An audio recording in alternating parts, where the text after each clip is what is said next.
تو پھر ٹھیک ہے، پھر آپ روزہ چھوڑ دیں، لیکن اپنے 30 روزوں کا فدیہ دینا ہوگا، اور ایک روزے کا فدیہ ایک صدقہ فطر ہے۔ کچھ مسائل ایسے ہیں کہ جی وہ بیماریاں ایسی ہیں کہ بندہ ٹھیک ہی نہیں ہوتا، کسی کو شوگر کی بیماری ہے وہ رکھ ہی نہیں سکتا، گھنٹہ 2 گھنٹے کے بعد اس کو ایسی حالت ہو جاتی ہے کہ جیسے وہ بندہ چکر آنا شروع ہو گئے، کبھی بے ہوشی کے دورے پڑنا شروع ہو گئے، کبھی اس طرح کے معاملات ہونا شروع ہو گئے۔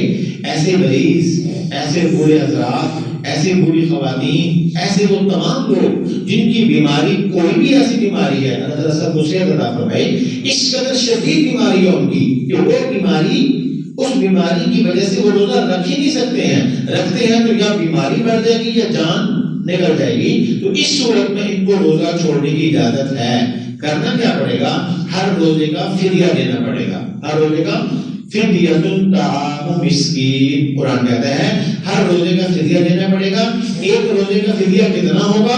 جتنا ایک بندے کا فطرانہ ہے، جتنا ایک بندے کا فطرانہ، وہ فطرانہ کی بات میں آخر میں کروں گا کہ ایک روزے کا فدیہ اتنا جتنا ایک بندے کا فطرانہ، اور ایک روزے کا فدیہ اتنا، تو وہی فدیہ کو آپ 30 روزے ہیں تو 30 کے ساتھ ملٹیپلائی کر لیں آپ، 60 سال کا بندہ ہے، 55 سال کا آدمی کی خاتون ہے، ایک بھی وہ چھوٹی عمر میں شوگر کی بیماری اور موذی بیماری ہے، اور بھی بہت ساری ایسی چیزیں ہو جاتی ہیں، تو کوئی بات نہیں، اللہ تعالیٰ کو صحت عطا فرمائے گا۔ بیماری تو اللہ تعالیٰ کی طرف سے آ گئی ہے۔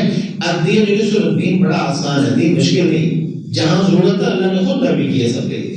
تو پھر ٹھیک ہے، پھر آپ روزہ چھوڑ دیں، لیکن اپنے 30 روزوں کا فدیہ دینا ہوگا، اور ایک روزے کا فدیہ ایک صدقہ فطر ہے۔